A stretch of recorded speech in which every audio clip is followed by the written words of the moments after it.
ঈদে মিলাদুন নবী যে আমরা পালন করি, ঈদে মিলাদুন নবীতে আমরা হাজার হাজার টাকা নষ্ট করি, লক্ষ লক্ষ কোটি কোটি টাকা নষ্ট করি। একদিন যদি অফিস কারখানা বন্ধ থাকে কত কোটি টাকা লোকসান হয় হিসাব করেছেন?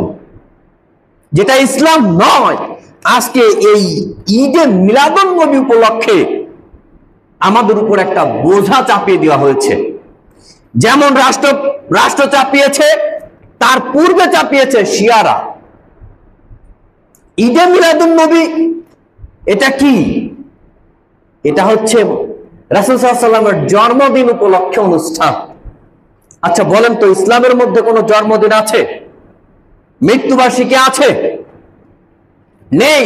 কিন্তু আমাদের উপরে এটাকে কি করা হয়েছে? চাপানো হয়েছে। আসেন আমরা প্রথমত ঈদে মিলাদুন নবীর সঙ্গে পরিচিত হই। মিলাদ শব্দের আবধানিক যে অর্থ তা হচ্ছে জন্মস্থান। মিলাদ শব্দের অর্থ কি? জন্মস্থান। কোন কোন মুহাদ্দিসগণ বলেছেন যে মহিলাদের যে প্রসবের স্থান এটাকে মিলাদ বলা হয়।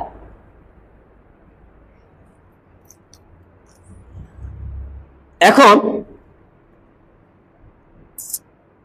এই যে আমরা যে মিলাদ বলে যে সম্বোধন করেছি আল্লাহ নবী সাল্লাল্লাহু আলাইহি ওয়াসাল্লামের জন্ম বা যে জন্মস্থান, তো আপনাকে যদি মিলাদ পালন করতে হয় আল্লাহ নবী সাল্লাল্লাহু আলাইহি ওয়াসাল্লাম ঠিক যেখানে জন্মগ্রহণ করেছে ওইখানে যায় করতে হবে। তা না তো আপনি আর এখান থেকে তো ওই স্বাদ পাবেন না। এখান থেকে যদি ওই স্বাদ পেতে হয় তাহলে নিতান্তই ভুল হবে। এবার দেখেন, মিলাদ যেহেতু রাসূল সাল্লাল্লাহু আলাইহি ওয়াসাল্লামের জন্মদিন পালন কর্তৃক ইবাদত, তা সর্বপ্রথম আমাদেরকে জানতে হবে রাসূল সাল্লাল্লাহু আলাইহি ওয়াসাল্লামের জন্ম কবে হয়েছিল। রাসূল সাল্লাল্লাহু আলাইহি ওয়াসাল্লামের জন্মের নির্দিষ্ট কোনো তারিখ উল্লেখিত নাই। রাসূল সাল্লাল্লাহু আলাইহি ওয়াসাল্লামের জন্ম নিয়ে নির্দিষ্ট কোনো কথা নেই যে তিনি যে 12 রবিউল আউয়ালে জন্মগ্রহণ করেছেন, এই ব্যাপারে সঠিক কোনো তথ্য নেই। তবে হ্যাঁ, রাসূল সাল্লাল্লাহু আলাইহি ওয়াসাল্লাম যে সোমবারে জন্মগ্রহণ করেছে এই ব্যাপারে তথ্য আছে। আল্লাহ নবী সাল্লাল্লাহু আলাইহি ওয়াসাল্লামকে জিজ্ঞাসা করা হলো, আপনি সোমবারে সিয়াম পালন করেন কেন? তখন তিনি বলছেন যে এই দিনে আমি নবুয়ত্ব পেয়েছি, এই দিনে আমি অর্থাৎ সোমবারে আমি জন্মগ্রহণ করেছি, এই দিনে আমি নবুয়ত্ব পেয়েছি। আরো একখানা হাদিস রয়েছে, আল্লাহ নবী সাল্লাল্লাহু আলাইহি ওয়াসাল্লামকে জিজ্ঞাসা করা হলো যে আপনি সোমবারে সিয়াম পালন করেন কেন? তখন আল্লাহ নবী সাল্লাল্লাহু আলাইহি ওয়াসাল্লাম বলছেন এই দিনে বান্দার আমলনামা আল্লাহ সুবহানাহু ওয়া তাআলার কাছে পেশ করা হয়, তো আমি পছন্দ করি যে আমার আমলটা যেন ইবাদতরত অবস্থায় আল্লাহর কাছে পাঠানো হয়।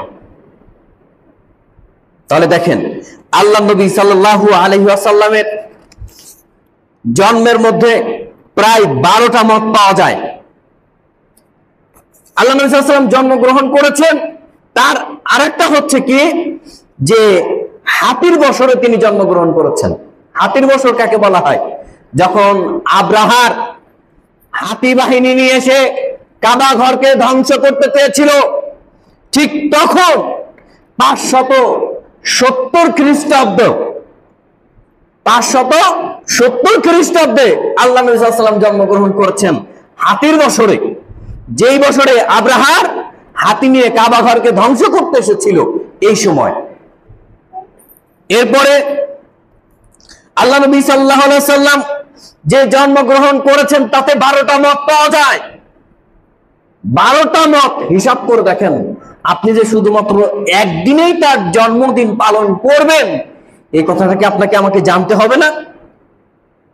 না জেনে আপনি কিভাবে এটাকে পালন করব? দেখেন, সর্বপ্রথম